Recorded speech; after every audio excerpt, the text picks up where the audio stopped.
petition E014 on how the public participation was conducted, which we, of course, we support. It was hurriedly done. So we did not even have a chance, or many people and many Kenyans did not have a chance to give their views.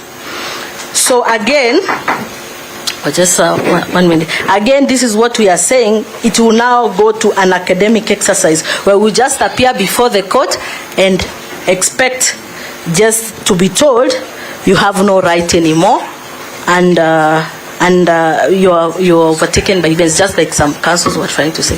That's all. Thank you. Thank you, Your Lordship, for that petitioner. Sorry, my lord, I was to take cue. My name is Sam Nyaberi. You gave indications and directions earlier that we take 2 minutes. I wish to call upon Waithera, who was on her feet before, so that I donate my time to her in the spirit of nurturing young talent, and so that she can also raise a fee note to be paid.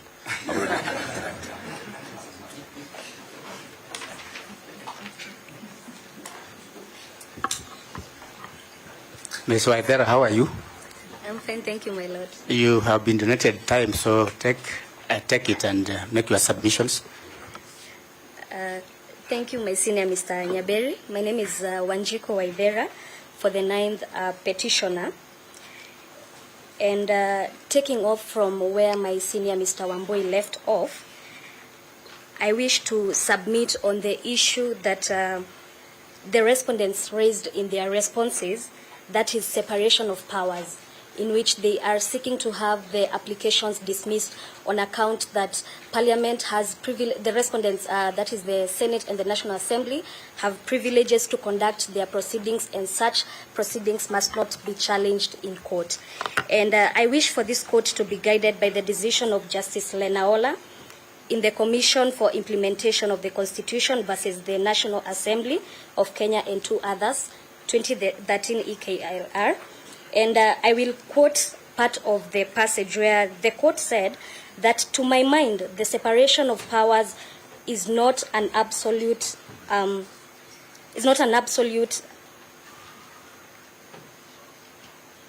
my mind, the separation of power principle contained in the Constitution is not absolute, and the courts, as defenders and protectors of the Constitution, have to be allowed to interfere where there is a violation or threat of violation of the Constitution. The court further went on to say that the primary duty of the court is to the Constitution and to the law, and which must apply impartially and without fear or favor or prejudice.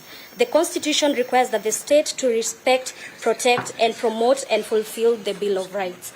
My lords and my ladies, what is challenged before you are the proceedings that were undertaken at the Senate, and amongst what we are challenging is the right to be heard that was denied to the first petitioner, which forms a cornerstone under Article 47 of the Constitution. And therefore, my lords and my lady, this court stands at crossroads of history with a rare opportunity not to merely interpret the law, but to define it in a way that will, echo through generations. The decisions of these proceedings have the potential to set a benchmark that will solidify principles of accountability and strengthen our democratic foundation. We therefore invite the court to allow our application and issue the conservatory orders as prayed, and in so doing, we will be cementing the constitutional principles of this country. Thank you. Thank you.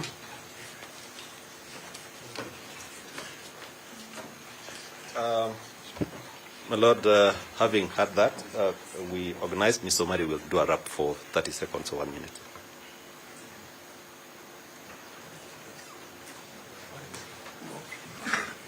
I hope you meant 30 seconds.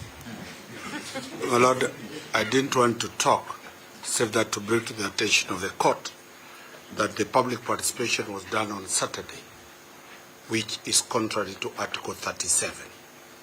Number 2, the public participation was supposed to be done at the polling station level, deputy presidents and presidents tallying ends at the polling station. Third, the notice of the constituency public participation. The court gave the orders at around 4:30. There was no notice sufficient for people in the villages to go to the constituencies. Therefore, that completely made people not to participate because they were not aware. The notice that was initially given was a notice at the constituency levels. Can that be the position that this court will uphold? I beg that the court extends the grant of the conservative orders. Thank you very much, my lords and my ladies. Thank you. Your Lordship and my lady, my name is Sakimpa. For the third petitioner, we'll be sharing time with my colleague, Mr. Wathuta. Your Lordship, you've already stated that the principles of conservatory orders have been eloquently espoused by my learned seniors, so I'll only put into context in our petition. Your Lordship, in the case of Peter Munya, the issue of inherent case is what I want to address using the ruling that was delivered by Justice Richard Mongo in petition E014. Your Lordship, and this is what the learned judge found upon perusing the documents, that on my motion I had perused the file and considered that the matters being considered on impeachment of the Deputy President of the Republic of Kenya are novel. That is the first issue. The other issue by the judge was that there exists no statutory or subsidiary legislative framework for impeachment of the Deputy President. The learned judge also said that there exists no statutory framework for public hearings and public participation in respect of impeachment of a Deputy President under Article 145. The learned judge also identified another issue, that there have been several bills on public participation and also on the question of impeachment in Parliament, but such bills have never been passed. And then finally, the judge says that the law on these questions has not been settled. It is our submission, therefore, Your Lordship, that based on these issues that have been framed by the judge, this is a proper case for issuance of conservatory orders so as to preserve the substratum of the petitions. Your Lordship, the last issue I want to address is the issue of public participation. Mr. Omari has pointed out the issues which we have in our petitions, and also finally the issue of the Senate.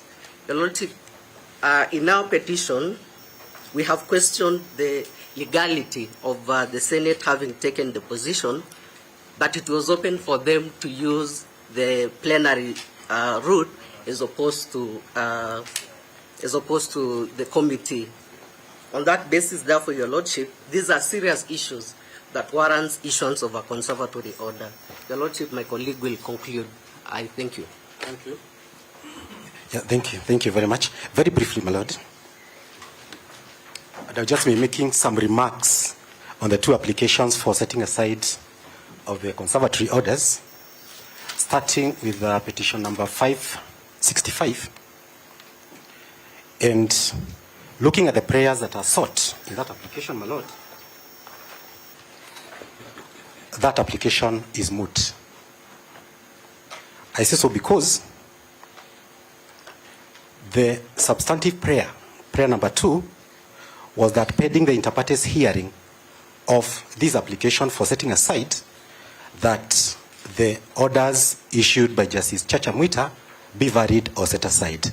My Lord, we already passed that stage, and therefore that prayer is not available. Then prayer number 3, that in the alternative, this Honorable Court be pleased to set aside, vary or discharge the ex parte orders issued on 18th October 2024. My Lord, those orders lapsed on Friday, that is the 25th of October 2024. So just to make the court's work easy, there will be no need to consider that application. Having said that, and in view of your previous directions, that this application will be treated as a response to the application for conservatory orders, I would just like to make 2 or 3 remarks with regard to the content of that application, my Lord. And I would just like to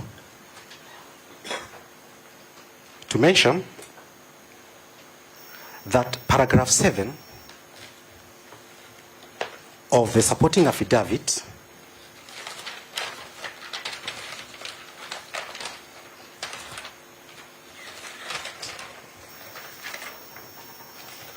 sworn by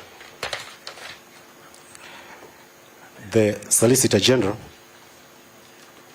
Actually, it is in the ground, but then it is reflected in it is in ground number 7, my lord.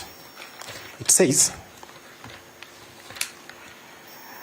Article 1 of the Constitution provides that the sovereign power belongs to the people, and that where there is a conflict between public interest and private interests, the scales of justice to tilt in favor of the public interest. To that, my remark is, the question that is before you is not about a private right.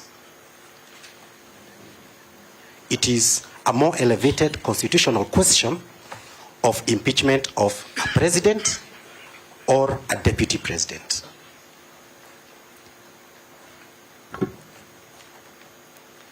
Again, paragraph 8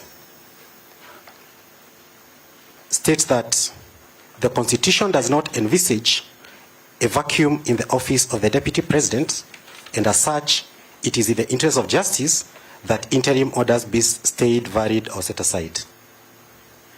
My lord, Article 149 and Article 150 make very clear provisions on the vacancy of the office of the deputy president and how that is treated, even about the vacancy in the office of the president and how all that is dealt with. The Constitution is self-sufficient with regard to vacancy in the executive offices. Just 1 minute. I would like to make a remark, still to make the court work easy, in a petition number 15. And my lord, again, that application is moot. I had to check the one that is on CTS just to be double sure. And the substantive prayers that are sought are prayer number 3. It was an interim order pending inter partes hearing of that application. My lord, again, we are beyond that stage. We are already at the inter partes stage of the hearing. So the remaining prayer is prayer number 4. And allow me to read it verbatim. That this court be pleased to set aside, review, or otherwise vary grant the ex parte orders issued on 18th October 2024 by Honorable Justice Mwongo Richard Mururu in Kerugoya, Constitutional Petition number 15, pending the hearing and determination of the appeal. My lord, what the National Assembly clearly did not disclose is that after these orders were served on them, they went and filed an appeal. And then filed this application to stay the conservatory order or set it aside pending the determination of the appeal. That has not been disclosed to the parties. It has not been disclosed to the court. So you have no prayer for setting aside of the conservatory order pending the hearing of the petition or pending the hearing of the application for conservatory orders. So again, that application is moot. Turning to the content of that application, in as far as it is a response to the application for conservatory order, firstly, the decision or the subject of the petition before that court was the proceedings before the Senate. Then again, the National Assembly was not necessarily the aggrieved party, but again, they cried louder than the bereaved. again, if you look at paragraph 6 of the supporting affidavit, sworn by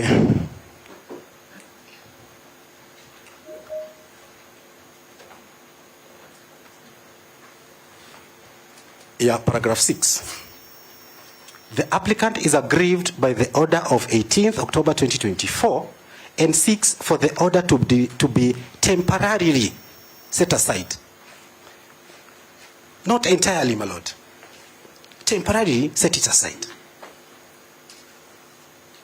pending the hearing of the appeal. My lord, that is not an appropriate ground because no appeal has been placed before you. At paragraph 7, which is a serious misconception. Yes, my lord. You had very few minutes. I think you have exhausted them. Judge, I beg only two. Only two, Judge. Thank you. At paragraph 7, you realize another basis of making this application, which is a very serious misconception. And it says, a presidential system of government works based on the doctrine of collective responsibility. This is a constitutional democracy that we have. The doctrine requires members of the cabinet to work in unison for the sovereign and promote the collective policy agenda.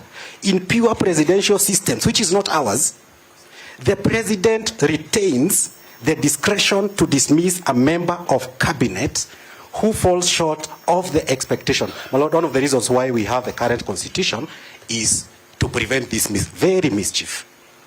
So, we can clearly now see the underwriter of all this impeachment process.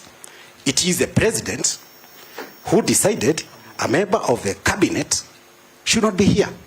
So, this is a process that is... Objection, that is evidence from the bar. I'm just picking a paragraph in the supporting affidavit. Mr. Watuta, Yes, Judge. please conclude your remarks. Very well. Thank you. Yeah, and even more worrying is paragraph 8. Additionally, reinstatement is inconceivable where the member of the cabinet has lost confidence of the sovereign and parliament.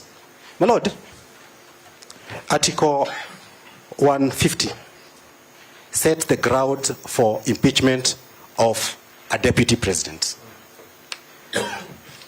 Lack of confidence is not one of them. Lack of confidence by parliament in the deputy president is not one of the grounds. So we can clearly see the reason why we have the impeachment process. Who is the sovereign? The people. When did the people say we have lost confidence in the deputy president? So all these other grounds, as we will demonstrate at the hearing of the petition, is that it's just a facade, it's just a face to hide the real intention of members of parliament saying we have lost confidence in this particular person. I do not want to go to paragraph 9, but again, those are matters that we'll deal with at the petition stage.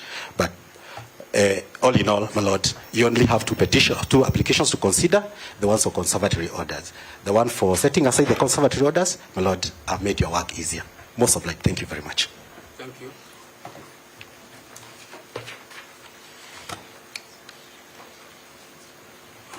May it please the court. My name is Dr. Eboso. I'm from Vihiga, and I'd like to... Dr. Eboso, you'll address us for only 5 minutes, please. My lord, I will do my best, but I promise I will not repeat anything that has been said. My lord, I'll go straight to the points. One, what is on trial, or what is at stake in the setup of an interim conservatory order? My lord, I'd like to inform the court that what is on trial is a Bill of Rights. Article 38 of the Constitution provides that a person has a right to vie and be elected for office, and if elected, has a right to hold that office. My lord, that is one of the things that is on trial, but I will ignore that for now. What is at stake, because a conservatory order is supposed to preserve the substratum, is a right to a fair trial. my lord, the components of a fair trial include the tribunal that is independent.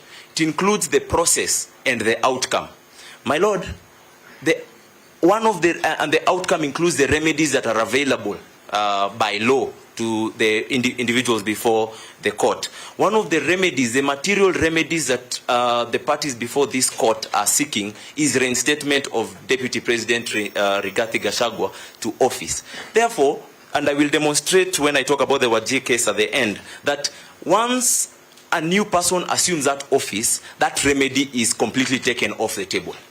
And that means these conservatory orders are actually at the heart of a fair trial. And a fair trial is among the rights under our constitutions that cannot be limited. It is not that a fair trial is absolutely not limitable, but that the state through its action or any person through their deliberate action cannot limit the right to a fair trial. Why do I say this?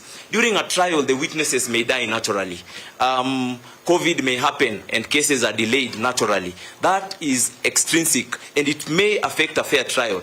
But the court must never do anything deliberately that would impede a fair trial or that would be imputed as limiting the right to a fair trial. So, my lord, by lifting this conservatory order, you will be actually limiting the rights of the petitioners to a fair trial by taking away a very material remedy to the remedies that are available to them. I'd like to talk about what is the place of the Bill of Rights under our Constitution and the concept of public interest, because it has come up very much. Now, our Bill of Rights under our Constitution is very fundamental. The Bill of Rights, the chapter on the Bill of Rights, is the only chapter under our Constitution that has its own doctrine of interpretation. And the Bill of Rights is enjoyed individually as per Article 19, is by individuals. It is actually antithetical to the concept of human rights and individual human rights to say that the Bill of Rights will be enjoyed at the behest of a public interest. They are actually specified there expressly, especially to be enjoyed in spite of the public interest. So I feel like the argument that the public interest should be balanced against the Bill of Rights is antithetical to the very concept of the Bill of Rights. The limitations of the Bill of Rights is captured in Article 24, and I would have read the entire article for us to see. But the provisions that it provides is that the Bill of Rights will not be limited except by law, and then only in a manner that is reasonable and justifiable. My lord, the public interest that has been propounded by at least the response by the Attorney General or the application that by the Attorney General did not disclose the legal basis of that public interest. In fact, it was just general. And it brings me to the question. It reminds me, in 1945, the Supreme Court of the United States was faced with a case about the Anti-Obscenities Act or Anti-Pornography Act. And Justice Stewart, unable to define what pornography is, in his concurring opinion, wrote, "You will know it when you see it." My lord, that is the kind of public interest that the Attorney General is asking us to use to balance against the Bill of Rights. A public interest that we cannot really tell what it is. My lord, the public interest that should be able to limit the Bill of Rights must be founded in law. There must be a legal basis for which you're saying this is a public interest. Whatever the Attorney General has propounded, in fact, has not even specified. It must not be vague. It must be very specific so that we can assess its reasonability and whether it can actually be justiciable or it's justified within a democratic society. My lord, I saw in the response by the National Assembly, the public interest has been a bit defined and has been stated as the fact that we do not have an IEBC. My lord, that is not a legal question. The other issue was that we cannot stay without a deputy president. My lord, as had been propounded earlier, kindly allow me 2 minutes. As has been propounded earlier, my lord, the Constitution allows us not to have a deputy president for at least 60 days, in fact 74 days. So we don't yet have a legal crisis as we speak. We may have a political crisis, but it's not a legal crisis. The absence of an IBC is a political crisis that cannot be brought before the High Court, a court of human rights as for that to be balanced against human rights. My lord, the political arms of government are the ones best placed to deal with a political crisis. And tomorrow they can appoint an IEBC if really there is a political crisis. Finally, my lord, I would like to bring attention to 3 cases by the Supreme Court. The Munya case, Martha Karua case, and Speaker Mate case. Because they kind of explained how conservatory orders ought to be interpreted. And my lord, what I read from those cases is that a court order through a conservatory order cannot overthrow the constitutional values and constitutional imperatives. A conservatory order by the court fetters discretion, constitutional or statutory discretion, never constitutional obligation. And so, my lord, in the context of this conservatory order, the conservatory order cannot be interpreted in a manner as to freeze time. Because one of the things that is considered by all parties in this case is that an impeachment did happen. And it's presumed to have happened lawfully until this court finds that it did not happen lawfully. By that, the Constitution is very express that the office will fall vacant. And so that one, however much a court attempts, it cannot constrain an edict of an imperative of the Constitution. So the office is vacant as we speak. However, time started running, and the president had 14 days, a discretion of 14 days. The court order can fetter that discretion, and where it seems to the court that the discretion was abused and rushed in order so that you can avoid the rule of law and whatnot, the court can make the conservatory order to be deemed as if the action was done, as if that abuse was not there. So that the president still had the 14 days, and so the time is counting. Parliament will still have 60 days. Now, at the end of the 74th day, this court's conservatory order, however much it tries, it cannot extend beyond that.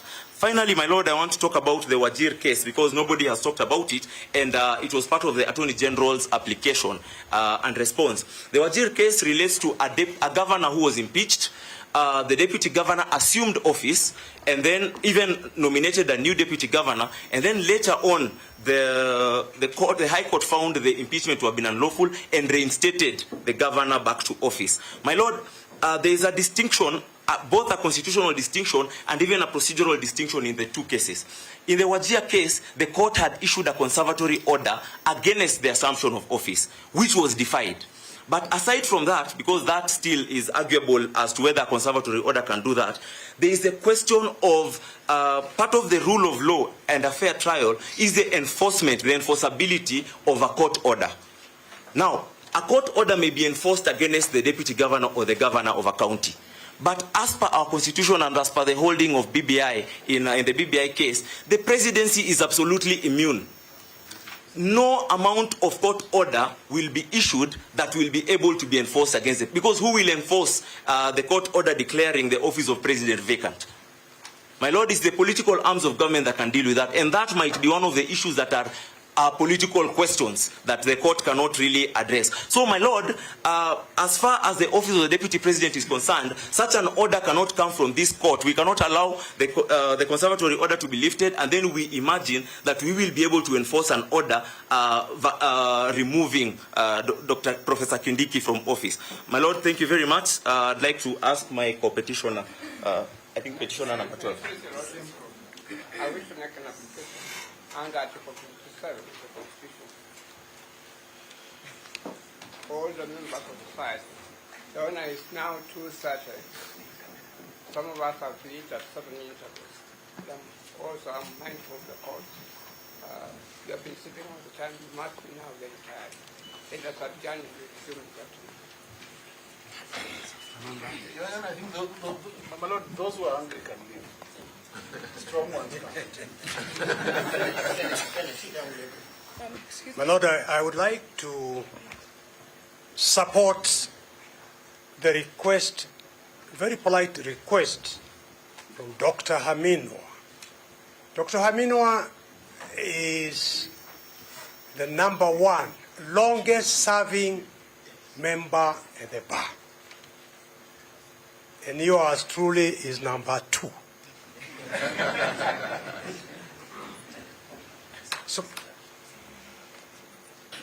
So, my Lord, breaking for an hour or so, longest serving member is a very appropriate thing to do.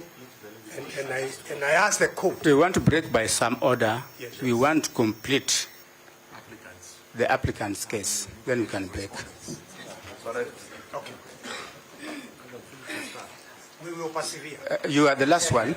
Yes, my lord. How much time do you want? I need 5 minutes, but I would appreciate it if you don't knock, because I have dyslexia, so it will make me start rapping instead of delivering So my you take about submissions. 5 minutes, please. Yes, my lord. Your name?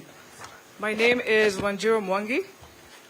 I am the 12th petitioner in consolidated file E65 of 2024, and together with the 11th co-petitioner, Dr. Eboso, we asked to be enjoined as interested parties in this matter.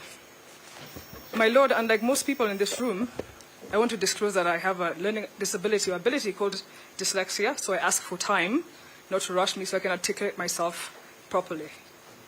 My lords and my lady, I would like to ask this court to deem myself and Dr. Eboso being properly on record, for the sole reason that in other courtrooms we have made submissions and been told that we are not properly on record, and would like our submissions to remain on the record.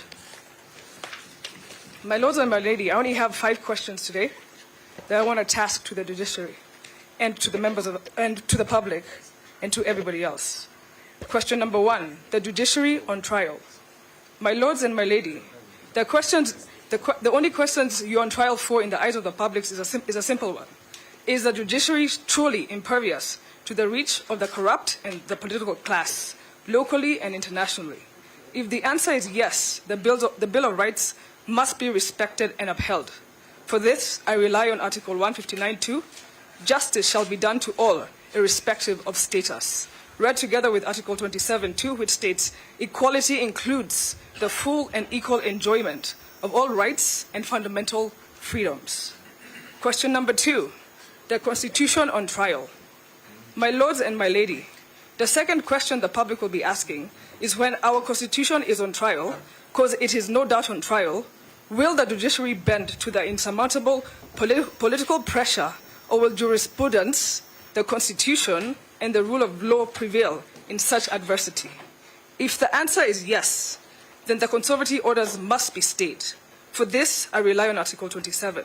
Every person is equal before the law and has the right to equal protection and equal benefits of the law. Question number 3, the laws on trial. My lords and my lady, the third question that is important to the public is that once a court clearly states that a right is absolute, as this court did on the 23rd of October 2024, then the public will be interested to see and know if the court will uphold its own directions.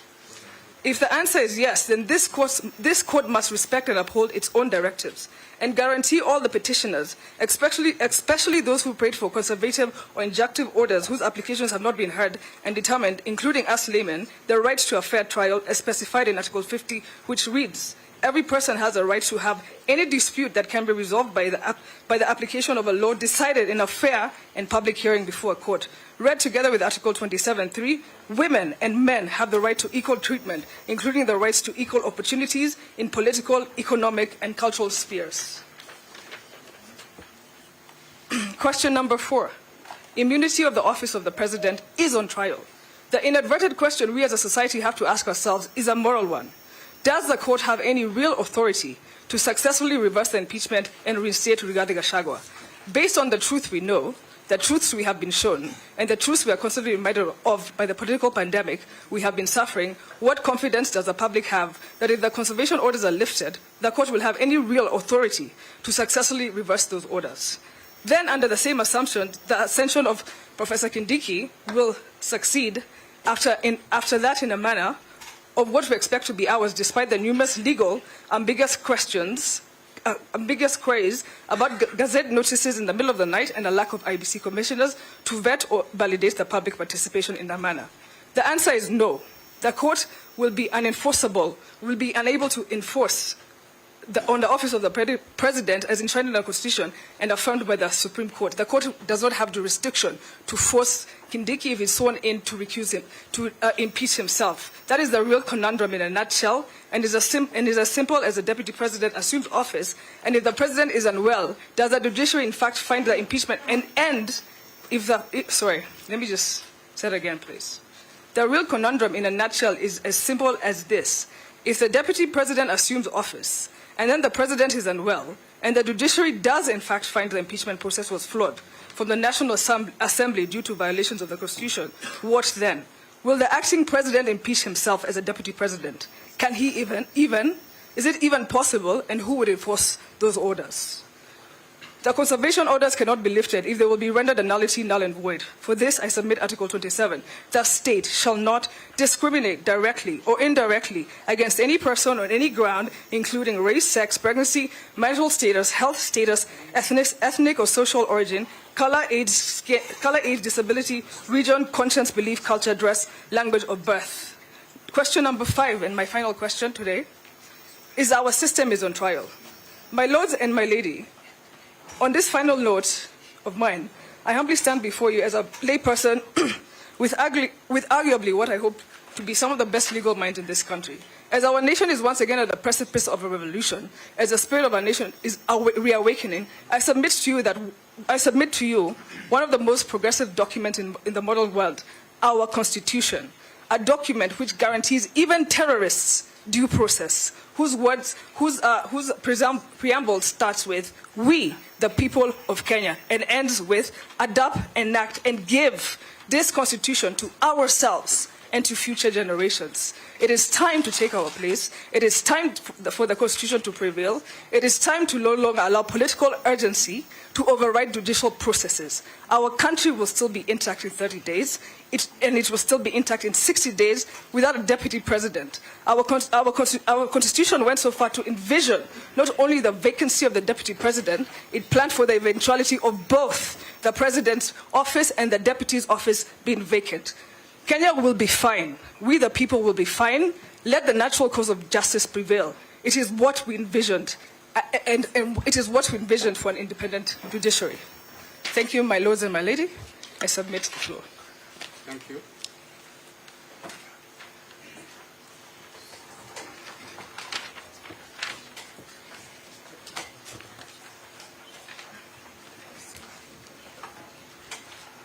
It is now 2:30. We will adjourn. I want the assurance that we are coming back for the respondent's case. Yes. Your Lordship, that's not correct. My name is Moraro Moke, Counsel. I'm the 43rd petitioner. I'm the 43rd petitioner, and I understand from your direction on Friday that you would hear all applications for conservatory orders. I would like to be guided on that issue. Which one is your application? My application is to be found in the petition E027 of 2024. My Lord, filed in that Eldoret. petition is not consolidated with this. Hello? It is consolidated, Your Lordship. Mr. Wanyama, just hold your horses. The petition was consolidated by an order transmitted to me on Friday by the Deputy Registrar, indicating that the 2 additional petitions had been consolidated. Can you kindly confirm that? I informed all parties that we continue to receive petitions in this matter. We received petitions as late as yesterday, and by the very nature of those petitions, they seek invariably the same orders and the same prayers. But when a petition comes after we have given directions on other petitions, certainly you would not expect us to go back on the petitions which are not before the court. Your Lordship, if you allow me to read the order that I was given, perhaps it can shed more light. Yes. The order said that that petition had been consolidated, and I'm required to follow the directions issued on Friday in the in the other petitions. That's what the order states. My Lord, unless I'm mistaken, we were here to hear applications, 2 applications in petition, one in petition 522, one in petition 565. Equally, we were here to hear 2 applications from this side, that my Lord directed will be treated as the responses to the applications on the other side. If my colleague's file has been consolidated with these files, it does not necessarily follow that his application also had been scheduled for hearing today. And lastly, my Lord, while I'm on my feet, I know we started by giving directions and the court being fair and allowing the parties to drag on and on, but we are concerned on this side that unless the court is able to fix a stop at some point, the other side is committed to proceeding on and on, as I said, until donkeys grow horns. And we object to that. Mr. Omoke, how much time do you want to submit on your application? Your Lordship, I always speak very briefly. I will take only 5 minutes. Proceed. And I'll do it right away. We will be disadvantaged slightly with Mr. Omoke's application because he has filed written submissions that he only served on us late last night that we have not responded to. Your Lordship, the submissions I filed, they raise the same cases that we all know about. That's the case of Gachagua Munya, which I believe we are sufficiently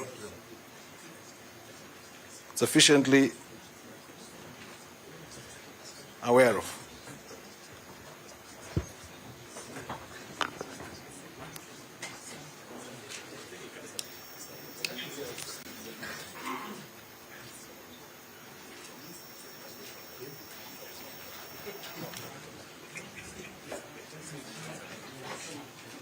And Your Lordship, as you consult, I would like to add that even though Please don't disturb us when we consult. That's okay. My Lord, to end the agony, we have consulted and we concede to submissions in 5 minutes on points of law.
These are the directions we are giving.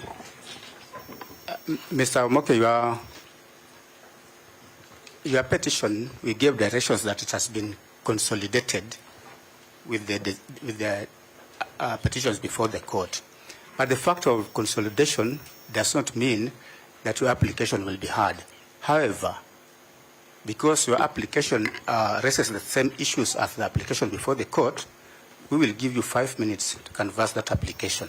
And after that, we will adjourn to come back to consider the respondents' responses. Thank you. Thank you, Your Lordship.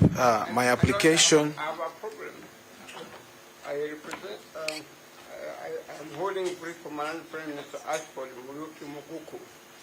He represents a political party, I respect his political party, by the name of Maendeleo Democratic Party. And we filed an application, and our understanding was that Mr. Mukuku was to be heard today. I wonder if you could take that into account also.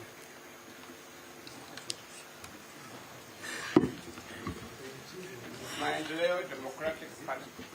Which petition? Which petition is that? It was not really a petition, it was a motion application. In which matter? In which matter? Yeah, it was being joined in the Is it cohort 2 or cohort 1? E565 for 2024. Maendeleo Democratic Party.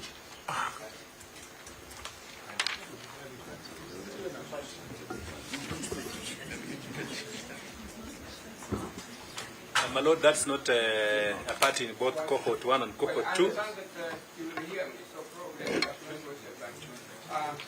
Maendeleo Democratic Party is not a party in any of the two cohorts. It's not a party in any of the two cohorts. I see. That's Okay, Mr. Omoke. may I say something again?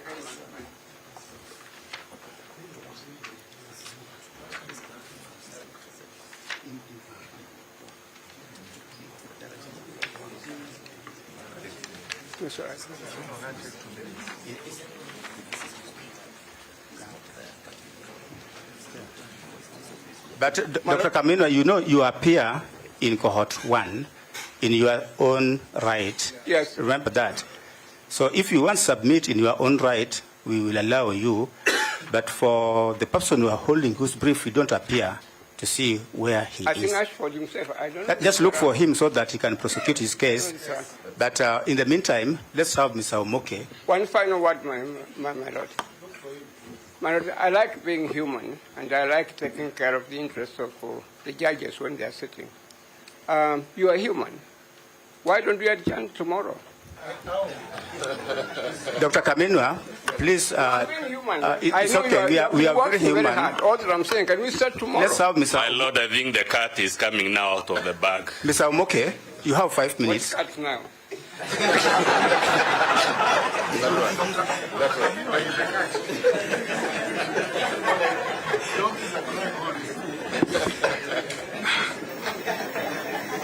All right, Your Lordship, if I may proceed,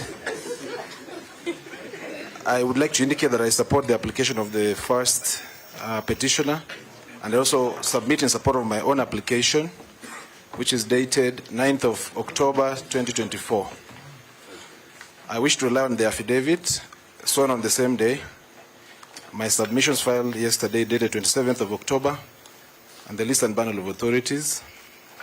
In summary, I would like to state my, Your Lordship and my lady, Your Lordship, Presiding Judge, Your Lordship. What's the date of your submissions? 27th of October. I confirm that I personally attended the public participation at Kiambu Social Hall on 4th of October. And that, from what I observed on that day, I was convinced that I had a responsibility to come before you under Article 3.1 to defend and protect this Constitution. That there are serious violations which this court must consider, and in line with the Gachagua Munya case, there is public interest at stake. Gachagua Munya.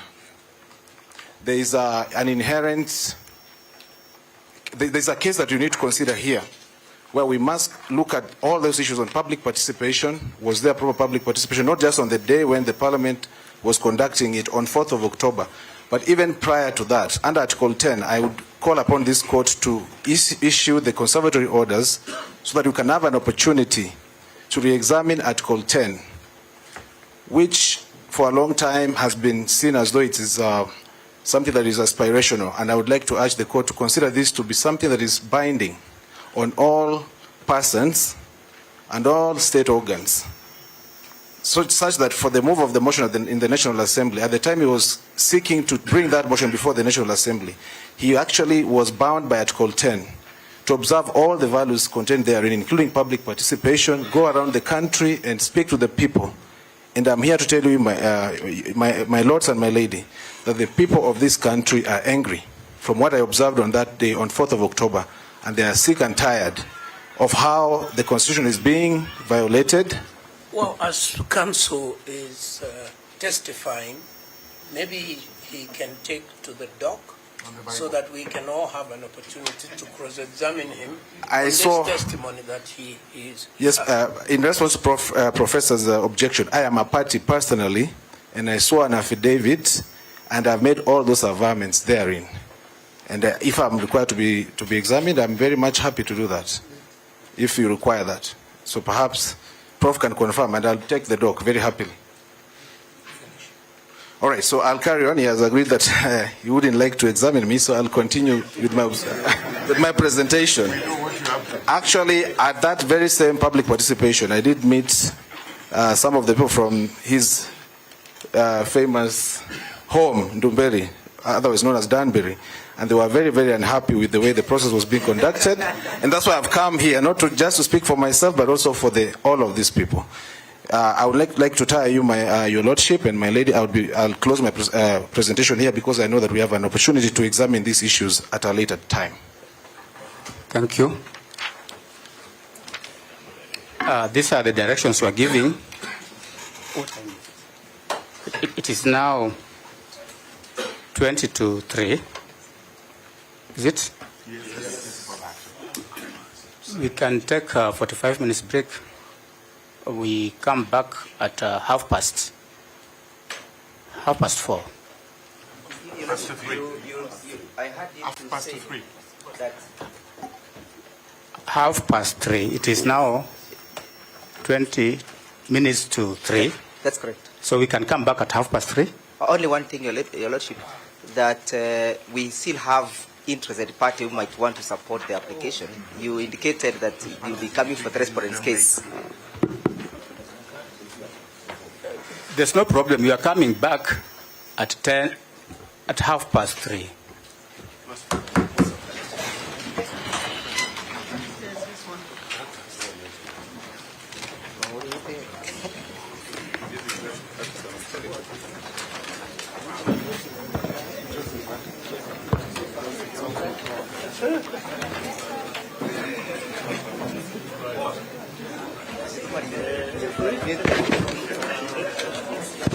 Excuse me.